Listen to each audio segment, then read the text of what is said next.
साथियों, ATN super class Gorakhpur में आप लोग का स्वागत है।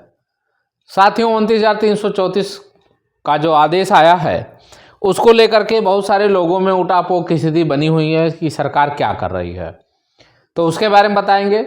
24 फरवरी के बारे में बताएंगे तथा 69,000 में जो कंटेम्प्ट है उसके बारे में बताएंगे।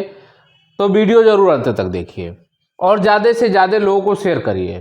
पहला हमारा टारगेट ये है कि 29,334 में जो बचे याची हैं, दो चीज़ हैं। हमने बार बार कहा जिन याचियों के लिए नियुक्ति की आदेश हुआ है उनका और बचे याचियों दोनों के लिए हम बताएंगे। तो पहला जो याचियों के लिए नियुक्ति का आदेश हुआ है, सबसे उसमें बड़ा अड़ंगा आप जान रहे होंगे कौन लगा रहा है, क्योंकि बार बार वो 41 लोगों की ही बात कर रहा है कि 41 लोग ही हैं। अब आप ये सब बताओ, बार बार ये लेकर के जा रहा है। कल भी अभी प्रार्थना पत्र दिया है, एक दिन और प्रार्थना पत्र देने की तैयारी कर रहा है। तो हम पहली बात तो उन लोगों से कहना चाहते हैं कि जो इसके साथ जुड़े हुए हैं वो लोग कर क्या रहे हैं। इसी दिन के लिए आप उसका सहयोग किए थे। आज भी सरकार के सामने जब कोर्ट में बहस भी उल्टा सीधा करा दिया, फिर अब सरकार के सामने भी पहुंच रहा है। तो पहली बात आप उसके जिम्मेदार हैं जो आप उनके साथ जुड़े हुए हैं। आपके साथ जब धोखा हो रहा है, आप नहीं खड़े हुए हो, तो दूसरा आपके साथ कौन खड़ा होगा। कल आपका वेरिफिकेशन में कोई दिक्कत आ जाए, कहीं दिक्कत आ जाए, तो आप क्या कर पाएंगे।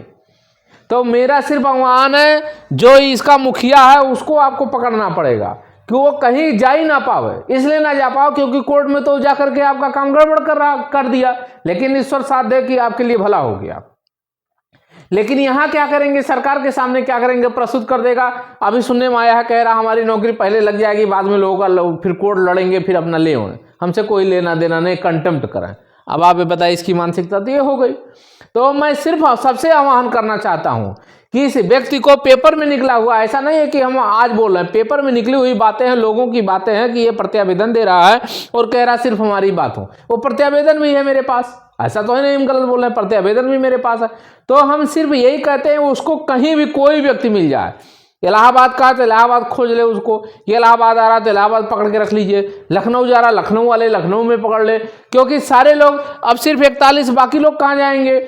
जो शासन से हमको जो है मिल रही है सूचनाएं मिल रही कि 1,000 याची सिर्फ पूरे प्रदेश में हैं। अब सिर्फ 1,000 याची हैं, इसमें से अगर 41 निकल जाए तो 900 आपका 59 लोग बच रहे हैं। अब 959 लोग हैं, अब इसको छोड़ के कुल 1,000 हैं। अब इसको छोड़ करके इतना बड़ा समूह तुम अकेले काम करना चाह रहे हो, तो ये तो नहीं संभव है, ये तो संभव नहीं है। सारे जितने भी इधर के पूर्वांचल के सारे जिले वाले सब बौखलाए हैं, इसको खोज रहे हैं। जिस दिन मिल जाएगा मुकाबला हो जाएगा कि आखिर में तुम नौकरी पाओगे। एक बार तुमने तो धोखा कर ही दिया, पैसा मेरा लेकर के सहयोग अपना तुम बहस करा लिए, अब लेकिन इसके बाद नहीं होना है। तो सभी साथियों से कहना चाहते हैं, जब सरकार 1,000 याचियों की लिस्ट बनाने जा रही है तो तुम बीच में क्यों कूद रहे हो। जब सरकार सबको देने की बात कर रही है तो बीच में क्यों देने। यदि कुछ उल्टा सीधा हुआ तो इसका प्रथम जिम्मेदार यही होगा। आज भी कह रहे हैं, तो सभी लोगों से कह रहे हैं जिसकी रोजी रोटी छीनेगी वो उसको छोड़ेगा नहीं छोड़ेगा। तो सभी लोगों से कह रहे हैं, सरकार दो तीन राउंड की मीटिंग कर चुकी है और इसमें जो है बीएसए लेवल माने आपका डिस्ट्रिक्ट लेवल पे ही काउंसलिंग करा करके पूरी लिस्ट होगी। तो सभी लोग यहाँ सतर्क रहें, कभी भी हो जाएगी। जहाँ तक मुझको सूचना मिल रही है, कल भी हो सकता है, परसों भी आ सकता है, नरसों भी आ सकता है। माने होली तक ही करीब लग रहा है कि कुछ ना कुछ सरकार करने वाली है, चाहे विज्ञप्ति निकाले, चाहे सूचना दे, कुछ ना कुछ करेगी जिस तरह की चल रही है, लेकिन अभी क्लियर नहीं है। तो मैं सिर्फ आह्वान सभी से कहना चाहता हूं, इसको घर से ना निकलने दें, नहीं तो आपके लिए खतरे घंटी जैसे सूचना मिलती है मोबाइल से सारे लोगों से इकट्ठा करके इसको निकलने नहीं देना है। अगर आप निकलने दे रहे हो या पश्चिम वाले जिस ये जिले का है उस जिले के आसपास के लोग भी ना निकलने दें, क्योंकि ये आपका हित नहीं है। अभी मेरे पास जो सूचना मिली हुई है, ये कह रहा कि हम 2 तरह का लिस्ट बनाएंगे, हम 41 लोगों का बनाएंगे, अलग लोगों का। तुम क्यों कर, तुम अब छोड़ दो, तुम सिर्फ अपना भला सोचो। ना तुम्हारे साथ 41 लोग जाएंगे, 40 लोग जाएंगे, ना तुम्हारे साथ कोई जाएगा। अब जब तुम धोखा कर ही रहे हो तो तुम करो जितना कर पाओ, बाकी लोग सतर्क रहेंगे। तुम जहाँ जाओगे वहाँ सब लोग खड़े हो जाएंगे। तो हम ये कहना चाहते हैं कि आप लोग सतर्कता बरतिए, इससे सावधान रहिए। जहाँ मिलता है उसको पकड़िए, उसको रोकिए। आपका रोकने का काम है, कैसे रोकेंगे आपकी जिम्मेदारी है। बचे हुए लोगों का हमने शुरू में कहा था कि जब सीट बची हुई है तो आपका अधिकार बनता है बची सीटों के लिए लड़ना। अब 29,334 में जो बची सीटें हैं, 34 में जो बची सीटें हैं उनके लिए हमने कहा था हमारी WPC पड़ी हुई है, पहले से है और सुनवाई के पहले हमारी जा चुकी है। हमने टैग नहीं कराया, जानबूझ कर टैग नहीं कराया था, क्योंकि हो सकता है जब आदेश सबके लिए हो जाएगा तो हम सबके लिए आदेश करा देंगे, लेकिन जब रुक गया तो हम रोक दिए। अब रोक ये दिए क्योंकि इस पे बहस करा लेंगे, तो जो हमारे साथी इसमें जुड़े हुए हैं, जो नए लोग जुड़ने जा रहे हैं, इन पे बहस हो जाएगी और सीनियर जब बहस करेगा तो बची सीटों को लेकर करेगा तो हमको दिक्कत भी नहीं होगी। तो सभी साथियों से कहना चाहते हैं इस WPC पे सुनवाई होगी, बस समय का इंतजार करें, ईश्वर ने चाहा तो लाभ मिल जाएगा। और ये सुप्रीम कोर्ट में है इसलिए और भी बेनिफिट आपको मिल जाएगा। तो जो भी साथी जुड़ना चाहते हैं इसमें जुड़ जाएं, बहुत सारे लोग आ रहे हैं, जुड़ रहे हैं, डेली 2, 4, 10 नाम आ जा रहे हैं। आप भी जुड़ना चाहते हैं तो आप भी जुड़ जाएं। अब आते हैं 72,825 में 24 फरवरी को लेकर के। अब 72,825 में 24 फरवरी को लेकर के हम बात कर ले रहे हैं। इसमें क्या है, 24 फरवरी का सुनवाई 2-3 जब सुनवाई हुई थी तो 502 की लिस्ट मांगी गई थी। तो ऐसा नहीं है कि लिस्ट मांगी गई थी, तो कहीं ना कहीं वहाँ भी संभावना है। अगर सरकार उसका जवाब नहीं दे पाएगी तो आपको भी संभावना हो जाएगी। तो वहाँ भी हम कह रहे हैं, बार बार कह रहे हैं, जो लोग यहाँ भी कोर्ट में मौजूद हैं उनको भी कहीं ना कहीं चांस बन रहा है।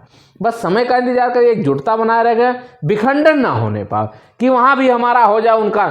हम तो शुरू से चाहते हैं कि अगर कम हमारे यहाँ जैसे याची कोई बन गया 24 फरवरी में, अगर 24 फरवरी में याची कोई बन गया और 90 वाला नौकरी पा रहा तो इसके ऊपर वाले तो अपने आप पा जाएंगे नौकरी। 114 का तो नौकरी पा जाए, 115 का, तो इसको परेशान होने की कोई जरूरत है। आप बहस कहाँ कराओ, 90 वाले के लिए बहस कराओ।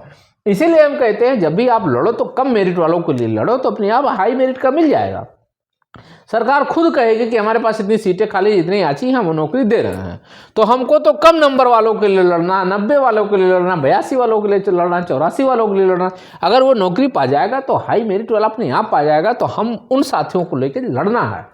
तो 24 फरवरी में आपको नौकरी मिलेगी। तीसरी फाइल हमारी तैयार हो रही है। जैसे ही जो कुछ सूचना मिलेगी, ये आपको डायरी नंबर सब कुछ, एप्लीकेशन नंबर जो भी है सब आपको मिल जाएगा। तो कहीं कोई घबराने की जरूरत नहीं, नौकरी इस पर भी मिलेगी, बस समय का इंतजार करें। जैसे उसमें भी समय लगा है, इसमें समय लग रहा है, लेकिन आपको सफलता अवश्य मिलेगी। 69,000 की जो बात हो रही है, 69,000 में 6800 का लिस्ट जब क्लियर होगा, मार्च में डेट मिल रहा है, और जब क्लियर होगा तब 69,000 में उत्तर कुंजी का मैटर क्लियर होगा, उसके पहले क्लियर नहीं होगी। तो सभी साथियों से कहना चाहते हैं कि जरूर आप पॉजिटिव रहिए, कोर्ट में जरूर बने रहिए। जब कोर्ट में रहेंगे तभी आपकी बात मानी जाएगी, अन्यथा घर बैठे रहेंगे कितनों हाई मेरिट हो आपकी बात नहीं मानी जाएगी। और कोई जनरल ऑर्डर नहीं आ रहा कि ये कोई जनहित याचिकाएं नहीं डाल रहे हैं। जब जनहित याचिका डाली जाती है तो समूह में फैसला आता है, ये कोई जनहित याचिकाएं नहीं डाली जाती है। तो सभी साथियों से कहना चाहते हैं वीडियो जरूर शेयर करें, लाइक करें, सब्सक्राइब करें। धन्यवाद।